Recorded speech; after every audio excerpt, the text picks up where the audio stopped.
신명기 5장 16절 말씀 우리 다 같이 한번 읽어볼까요? 한 절이니까 다 같이 한번 읽어보겠습니다. 시작. 너는 내 하나님 여호와께서 명령한 대로 내 부모를 공경하라. 그리하면 내 하나님 여호와가 내게 준 땅에서 내 생명이 길고 복을 누리리라. 아멘. 오늘 하나님 말씀 어버이 주일을 맞이하여서 하나님의 명령, 부모의 영광이라는 제목을 가지고 하나님 말씀을 나눠보고자 합니다. 우리가 유교문화권이죠. 유교문화권에서 부모님께 효도하는 가장 중요한 방법 중에 하나를 꼽으라고 한다면 뭘까요? 바로 입신양명입니다. 입신양명이 부모님께 효도하는 가장 중요한 방법 중에 하나입니다. 입신양명이 뭔데요? 말 그대로 이렇게 풀이해 보면 몸을 세우고 이름을 떨치는 겁니다. 이렇게 깃발을 흔들듯이 떨치는 것입니다. 뭐 하는 걸까요? 출세하는 거죠. 그래서 유교 문화권의 많은 자녀들은 부모를 위해서라도 효도하는 방법으로서 출세해 보려고 온갖 노력을 다했습니다. 그런데 세월이 지나고 보면 과연 그렇게 아등바등하고 출세하는 것 그거 자체가 정말 부모님께 효도하는 것인가에 대해서 다시 한번 의문을 가지게 되더라 이 소리입니다. 왜요? 재물은 많이 모으고 신분과 지위는 높아졌지만 존경을 받지 못하는 사람들이 너무 많아지더라는 거죠. 진정으로 이름을 떨치는 것은 존경을 받는 것입니다. 하나님 앞에서도 사람 앞에서도 존경을 받고 인정받는 것이 정말 이름을 떨치는 것, 출세하는 것이라고 볼 수 있습니다. 그러면 정말 존경받는 사람이 되려면 어떻게 해야 될까요? 오늘 우리가 읽은 말씀에서 나오는 공경이란 단어는요, 원래 영광이란 단어하고도 직접적으로 이어지는 단어입니다. 구약 성경에서 영광이라는 단어나 이 공경이라는 단어나 뿌리가 같습니다. 그 뿌리는 뭐냐 하면 무겁다 하는 뜻입니다. 부모를 무겁게, 존귀하게, 깔보지 않게, 가볍지 않게 여기게 만드는 것, 그것이 바로 공경하는 것입니다. 그러면 부모님을 어떻게 무겁게 대하느냐, 몇 가지 내용으로 다시 나누어서 생각을 좀 해보겠습니다. 우선 부모님의 말을 가볍게 여기지 말라는 소리입니다. 무겁게 여기라는 소리입니다. 부모님의 말을 무겁게 여긴다는 데에는 몇 가지 조건이 달려 있죠. 부모님도 무거운 말을 해야 되고 자녀도 무겁게 받아들여야 합니다. 대체 부모님이 무거운 말을 한다는 게 무슨 뜻일까요? 요즘 부모님들에게 있어서 가장 좀 뭐랄까 힘든 것 중에 하나는 진짜 중요한 말과 잔소리를 구별을 못하는 겁니다. 부모라는 지위에 제가 올라놓고 보니까 저도 항상 갈등하는 게 내가 잔소리를 하고 있는가 정말 중요한 말을 하고 있는가에 대해서 항상 고민을 합니다. 잔소리와 정말 중요한 말을 하는 거 어떻게 구분할까요? 어떤 게 잔소리고 어떤 게 그 중요한 말이에요? 일단 자녀에게 한두 번 말해서 안 통하기 시작하고 그것이 습관화되기 시작하면 거의 99% 잔소리입니다. 자녀도 무겁게 듣지 않는다는 소리고 부모도 습관화되어 있다는 소리고 그거는 별 효력이 없습니다. 잔소리하는 부모는 인기도 없을 뿐만 아니라 효과도 별로 없습니다. 정말 중요한 말이라는 건 그럼 뭘까요? 한마디를 하더라도 자녀 마음 깊숙이 박힐 수 있는 얘기, 그거 하는 것이 부모의 역할입니다. 정말 자녀에게 쓰잘데기 없는 얘기들을 하는 것이 아니라 정말 중요한 말, 인생에 있어서 기준으로 삼고 정말 잊지 말아야 될, 명심해야 될 말들을 가르쳐주는 것이 부모가 할 역할이라 이 소리입니다. 우리나라를 보게 되면 분명히 평균 수명은 굉장히 늘어나고 있습니다. 제가 어저께 본 기사를 보니까 저 깜짝 놀랐어요. 안양시에 100세 이상의 연세 드신 어르신들이 얼마나 계실까요? 안양이란 한 시에, 우리나라 전체도 아니고 안양이란 한 시에 100세 이상 되는 연세 드신 어르신들이 얼마나 계실까요? 한번 찍어보세요. 몇이나 될까요? 제가 본 기사에 의하면 132명이래요. 깜짝 놀랐어요. 저는 불과 한 1, 20년 전만 하더라도 100세 살았다 그러면 이야 많이 살았다 그러는데 이제는 별거 아닌 거예요. 이제는 별거 아닌 거예요. 말 그대로 평균 수명이 점점 올라가서 100세 이상도 이제 흔한 거예요. 안양시 하나에 그 정도인데 우리나라 전체적으로 따지면 얼마나 계시겠어요. 장난이 아니란 소리죠. 분명히 사람들의 나이는 굉장히 늘어나고 있는데 비해서 이상하게 우리나라의 그 유교문학관에서 계속 가르치는 것이 뭐냐 하면 40세를 뭐라고 부를까요? 중년? 부록이라고 부르죠. 부록. 함부로 미혹되지 않는 나이란 말이에요. 그런데 보면 분명히 나이는 엄청 늘어남에도 불구하고 정신적으로 어린 분들이 너무너무 많아져요. 무슨 소리냐고요? 최근에 우리나라의 백수호 때문에 지금 난리를 치고 있죠. 백수호 현상 누가 만들어낸 걸까요? 백수호 현상? 물론 사기친 사람들도 문제고 언론도 문제고 다 문제인데요. 연세 드신 분들이 만들어낸 광풍이죠. 왜요? 건강하게 오래 살아보시겠다고. 우리나라만큼 사기치기 쉬운 나라도 없습니다. 뭐 하나 언론에서 얘기만 하기 시작하면 온 나라가 난리를 칩니다. 그야말로 싹쓸이 현상이 생기고 쏠림 현상이 생깁니다. 분명히 연세 드신 분들이 많아짐에도 불구하고 쏠림 현상이 생기는 것, 부록이 40이 부록인데 미혹되지 말아야 되는데 기준이 점점 올라가서 아무리 연세가 들어도 끊임없이 쏠림 현상이 일어나고 사기당하고 이리저리 이용만 당하는 사람들이 생겨난다 이 소리입니다.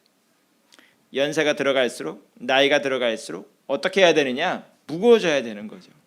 누가 이 말 한다고 해서 휙 쏠리고 저 말 한다고 해서 휙 쏠리고가 아니라 중심을 지킬 줄 알고 정말 삶 가운데서 중요한 것이 무엇인지 후대에게 가르쳐 줄 수 있는 그런 무거운 어른들이 많아져야 된다는 소리입니다.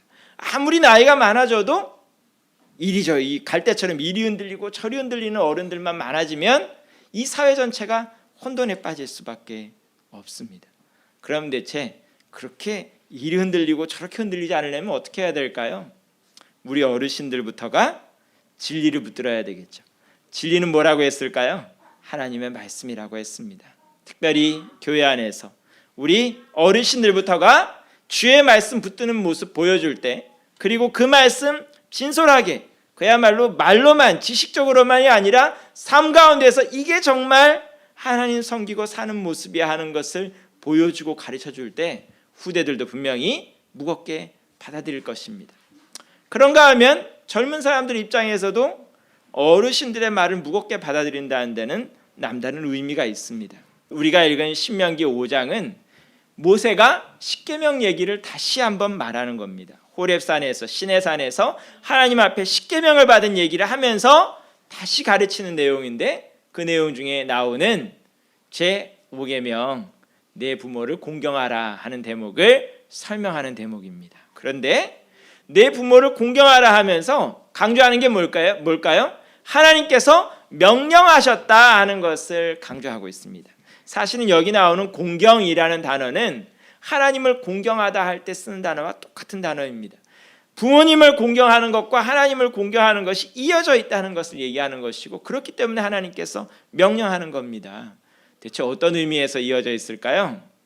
우리 젊은이들, 소위 말해서 이 힘 있는 세대들이 가끔 빠지는 오류 중에 하나는 유아독존의 오류에 빠집니다. 유아독존이 뭐예요? 나만 있다는 거예요. 내가 제일 똑똑하고 내가 제일 잘났고 내가 아는 것이 제일 많고 부모님들 하는 소리는 다 옛날 소리고 무식한 소리고 하고 깔보는 현상, 그것이 청년들이 자주 빠지는 오류입니다. 청년들 입장에서 볼 때는 그렇게 보일 수도 있겠죠. 저희 어머니께서 최근에 우리나라에서 출시된 최신형 스마트폰을 이제 구입하셨는데요. 물론 구입한 데는 이유가 있었어요. 워낙 가지고 계시던 폰이 오래돼가지고 문제가 많은데요. 그거 쓰기가 너무 힘들어서 어쩔 수 없이 최신 폰을 구입했습니다. 그런데 또 다른 문제가 생기더라고요. 또 다른 문제가 뭘까요? 새 폰에 적응하는 것도 엄청나게 힘들어요. 뭐가 이렇게 많이 달라졌는지 답답하고 옛날 폰만큼이나 새 폰을 놓고 아주 괴로워하시더라고요. 젊은 사람들은 어떨까요? 그거요? 한 1시간만 들고 있으면 다 해결돼요. 뭐 그렇게 복잡하게 물어 할 것도 없어요. 분명히 젊은 사람들은 적응력이 빠르고 똑똑한 거 맞습니다. 그런데요, 아무리 연세 드신 분들이 적응력이 떨어지고 젊은 사람들 보기에는 좀 아닌 것 같아도 분명히 하나님께서는 연세 드신 분들에게 젊은 사람들이 따라올 수 없는 가치와 의미와 무게를 두셨다는 것을 기억할 필요가 있습니다. 하나님께서는 왜 그렇게 만드셨냐 하면 하나님을 공경하는 연습을 시키기 위해서 부모님을 세워주셨기 때문입니다. 때로는 부모님의 말씀이 고리타분한 말씀 같고 안 맞는 말씀 같고 앞뒤가 안 맞고 우리 젊은 사람들 철학과 생각에는 현실에서 동떨어진 얘기 같을지라도 듣는 연습을 시키는 겁니다. 하나님 말씀도 비슷하게 들리거든요. 하나님 말씀 우리가 들고 있는 성경책만 하더라도 몇 년 전에 쓰여졌을까요? 최소한 2000년 전에 쓰여진 글입니다. 아니 지금 10년 전 어른들 말도 듣기 힘든데 2000년 전에 쓰여진 말 듣기 쉬워요, 어려워요? 현실과 동떨어진 것 같은 말씀이 너무나도 많이 있습니다. 하지만 하나님은 분명히 이것이 진리라고 말씀하면서 하나님 말씀 듣기 위해서라도 부모님 말씀 듣는 연습을 하라 이 소리입니다. 부모님 말씀 공경하는 연습을 해야, 그 말씀에 귀 기울이는 연습을 해야 하나님 말씀도 들을 수 있다는 것을 가르쳐 주는 겁니다. 내 모든 지식 내려놓고 내 모든 경험 내려놓고 부모님 말씀에 귀 기울이는 연습, 그 연습이 돼야 하나님 말씀도 들을 수가 있습니다. 또한 하나님 말씀, 부모님을 공경한다는 것 어떤 의미가 있을까요? 부모님의 행동을 무겁게 받아들이라는 의미가 있습니다. 부모님의 행동? 왜 부모님의 행동을 무겁게 받아들여야 될까요? 제가 여기서 젊은 사람 나누기가 참 애매한데요. 어디를 기준으로 젊은 사람이라고 해야 될지는 모르겠어요. 40대를 기준으로 젊은 사람이라고 해야 되는지 30대를 기준으로 해야 되는지 잘 모르겠지만 어쨌든 젊은 사람들이 한 가지 꼭 기억해야 될 것은 뭐냐? 여러분들의 부모님의 모습이 여러분들의 미래 모습이라고 생각하시면 크게 틀리지 않습니다. 많은 분들은 착각하는 것 중에 하나가 나는 우리 아빠와 다르게 살 거야, 우리 엄마와 다르게 살 거야 라고 큰 소리 치는데요, 저도 그렇게 큰 소리 쳐온 사람 중에 하나인데요, 나이가 들면 들수록 깨닫게 되는 게 뭐냐, 내 모습 속에서 어느새 우리 할아버지의 모습도 있고 우리 아버지의 모습도 있고 우리 어머니 모습도 있고 옛 어른들 말이 하나도 틀리지 않다는 걸 깨닫습니다. 여러분들이 보는 부모님의 모습 우습게 보지 마십시오. 그 모습이 여러분들 미래의 모습이 될 공산이 굉장히 높습니다. 그러면 부모님의 모습을 행동을 무겁게 받아들이라는 게 뭘까요? 내 미래를 보면서 깨달으라는 소리입니다. 내 미래를 보면서 우리 부모님 모습 중에서 잘한 것이 있으면 더 잘할 수 있고 잘못된 것이 있으면 고칠 수 있고 그런 지혜를 얻으라는 소리입니다. 우리나라가 온통 지금 잘못 가고 있는 것 중에 하나가 뭐냐 하면 손가락질하는 버릇입니다. 수도 없이 남들 잘못에 대해서 지적은 엄청 잘하죠, 그렇죠? 그런데 옛 어른들이 늘 가르치던 게 뭐냐 하면, 자 여러분들 손을 한번 내밀어 볼까요? 손을 내밀어 볼까요? 손을 내밀어서 이렇게 누구를 가르쳐 보세요. 자, 총 쏘듯이. 자, 누군가를 가르칠 때 잘 보세요. 저놈이 뭐 어쩌고저쩌고 할 때 잘 보세요. 저놈 가르치는 손가락은 몇 개예요? 하나예요, 하나. 저놈이 뭐 어쩌고 할 때 저놈 가르치는 놈이 되든 뭐가 되든 자 가르치는 손가락은 하나예요. 또 한 손가락은 어디 있을까요? 하늘을 가르치고 있잖아요. 하나님 욕하고 있는 거예요. 저 사람을 만드신 하나님을 씹고 있는 거고, 그리고 나머지 세 손가락은 어디가 있어요? 나를 가르치고 있는 거죠. 나를 가르치고 있는 거예요. 저 사람이 저러고 할 때 사실상 욕하는 거는 저 사람 하나 욕할 때 나는 3개 받고 있을 뿐만 아니라 더불어서 저 사람을 만드신 하나님도 같이 씹고 있는 거예요. 그렇죠? 발전이 있을까요? 없을까요? 별로 없어요. 남들이 잘못한 것이, 부족한 것이 보일 때 뭐부터 해야 되느냐? 내 자신부터 돌아볼 줄 알아야 됩니다. 오늘 우리 부모님들 삶 가운데서 여러분들 젊은 세대가 보기에 마음에 안 드는 구석들이 있습니까? 비난만 할 것이 아니라 뭐 해야 될까요? 나도 그 길을 가지 않기 위해서 생각을 고쳐 먹어야 되고, 말을 고쳐야 되고, 행동을 고쳐야 되는 겁니다. 우리 부모님 삶 가운데서 존경할 만한 것이 있습니까? 어떻게 해야 될까요? 나도 그렇게 존경스러운 삶을 살기 위해서 열심히 발버둥 쳐야 하는 것입니다. 그 부모님들 삶 가운데서 그렇게 희생하고 그렇게 자신의 모든 정력과 삶을 쏟아부었기에 바로 우리가 있는 것입니다. 우리가 거저 이 자리에 있는 것이 아닙니다. 지금 뭐 세계 경제의 10대 국이고 뭐 어쩌고 얘기를 해도 그것이 거저된 것이 아니라 우리 부모님들이 피땀 흘린 결과라는 것 자녀들은 이해를 해야 되고 기억을 해야 됩니다. 그 얘기는 뭘까요? 바로 여러분들도 여러분들의 자녀를 위해서 그만큼 희생을 해야 여러분들의 자녀가 설 수 있다는 의미이기도 합니다. 요즘 우리나라에서 가장 시끄러운 얘기 중에 하나가 연금 얘기죠. 국민연금 얘기입니다. 자녀 세대에게 부담을 지우니 많이 하면서 굉장히 시끄럽습니다. 우리 자녀 세대들이 부모님을 위해서 해줄 수 있는 가장 좋은 연금이 뭘까요? 따라해 볼까요? 기도연금입니다. 기도연금입니다. 여러분들이 아무리 말 그대로 소득 대체율을 50% 만들든 60% 만들든 300만 원 연금을 받든 500만 원 연금을 받으시든 받았다 쳐요. 그렇지만 그 많은 연금을 받는다 할지라도 하나님께서 우리 어르신들 지켜주시지 않으면 순식간에 날아갑니다. 병 한 번 잘못 들면 수천만 원, 수억도 날아갈 수 있습니다. 제 친구 하나 아들이 그때 한번 병 들었을 때 보니까 한 달에 병원비가 1억이 나가더라고. 그런 병도 있었습니다. 하나님께서 지켜주시지 않으면 연금 아무리 많이 받아도 소용이 없습니다. 아무리 운동해도 소용이 없습니다. 하나님께서 지켜주셔야 우리 어르신들의 삶이 복될 수 있는 것입니다. 특별히 우리 어르신들, 아까 제일 처음에 말씀드린 게 연세들이 엄청 늘어나고 있죠, 그렇죠? 우리 어르신들을 위하여 자녀들이 기도연금을 쌓을 때 한 가지 기억하실 것은 단순히 오래 사는 것만 놓고 기도하지 말고 보람 있고 가치 있는 삶이 되도록 기도해 주십시오. 물론 부모님들도 자녀를 위해서 그렇게 기도해야 되겠지만 우리 자녀들이 부모님을 위해서 기도할 때 우리 아버지가, 우리 어머니가 주님 앞에 서는 날까지 건강하게, 몸도 건강하게, 하지만 그 삶도 가치 있게 될 수 있도록 기도해 주십시오. 여러분들 오늘 주보를 한번 봐주세요. 주보를 보면 한 스무 크로키 화가, 크로키라는 게 뭐냐면요, 정밀화를 그리는 게 아니라 어떻게 보면 막 대충 특징만 잡아서 빨리 그리는 게 크로키예요. 스무 크로키 화가 얘기를 실어놨는데요. 이 화가는 특징이 뭐냐 하면 양팔이 없어요. 팔이 없어요. 팔이 없고요. 양팔에다 의수를 꼈어요. 의수를 로봇팔 같아요. 의수를 낀 환자예요. 올해 연세가 61입니다. 환갑이 되신 거죠. 양팔 없는 이 스무 크로키 화가 굉장히 유명한 화가예요. 김연아 선수 트리플 도는 거 그런 걸 다 스무 크로키로 그려서 아주 유명해진 분이에요. 아주 유명한 화가인데요. 이분이 원래는요 전기 기술자였어요. 아마 직업은 정확하게 안 나오는데 아마 한전 같은 데서 일하지 않았나 싶은데 전기 기술자였어요.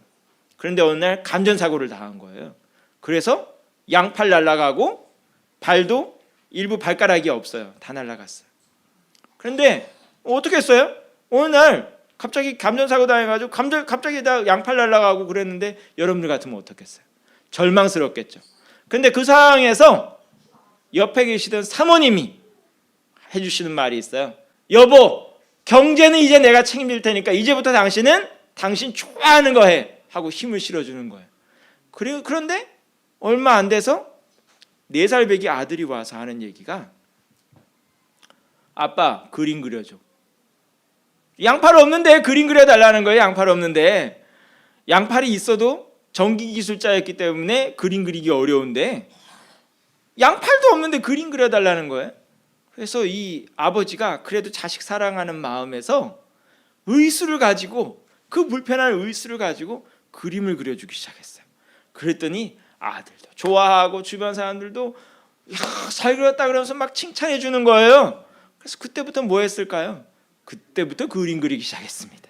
그때부터 그림을 그렸는데 손 가지고 그림 그리는 것도 힘든데 의수 가지고 그림 그리는 게 어떻게 쉽겠어요. 너무너무 힘든 과정이었어요. 근데 그 과정을 거치면서 뭐라고 얘기하고 있냐면요, 제가 읽어볼게요. 양팔을 걷어가준 하나님, 이분은 교회 다니는 분이에요. 양팔을 걷어가준 하나님의 뜻은 분명히 작동하고 있는 것 같다라고 말하면서 팔 없는 30년을 보내고 새로 시작하는 2015년을 맞아서 그는 성경 전 구절을 붓글씨로 표현하는 작업을 시작했다고 밝혔다라고 말을 합니다. 뭐라고 할까요? 인생의 절반은 양팔 가지고 살았고 인생의 절반은 양팔 없이 살았는데 분명히 양팔 없이 산 30년 동안에도 내 삶은 결코 헛되지 않았고 하나님께서 내 삶을 통해서 해주신 일이 분명히 있더라. 그래서 이제부터는 30년 살았으니까 이제 하나님께서 또한 몇 년을 나에게 주실지 모르지만 이 삶을 이제부터는 하나님 말씀을 그려보면서 살고 싶다라는 얘기를 하고 있는 거예요. 여러분들은 어떻게 사시겠어요? 여러분들은 양팔도 있고 양다리도 있고 발도 있고 눈도 있고 다 있잖아요. 그렇죠? 양팔 없는 사람도 30년 동안 피나는 노력을 해오면서 수묵교화가로 우뚝 서고 그 다음에 그 삶을 정말 수많은 사람들에게 복음을 전하기 위해서 의미 있게 쓰고자 하는데 여러분들은 어떻게 쓰시겠어요? 우리 삶 가운데 중요한 건 무조건 오래 사는 게 중요한 것이 아니고요, 의미 있는 삶, 가치 있는 삶 사는 것이 굉장히 중요한 것입니다. 오늘도 주님 앞에서 우리가 어버이들을 위해서 영과 육의 강건함을 놓고 기도하는 것은 단순히 오래 사시기만 위해서 기도하는 것이 아니라 뭐라고요?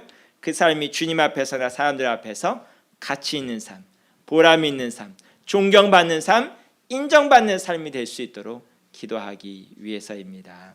우리 주변 어르신들 또 주변 우리 형제와 자매들을 보면서 축복해 볼까요? 당신의 삶이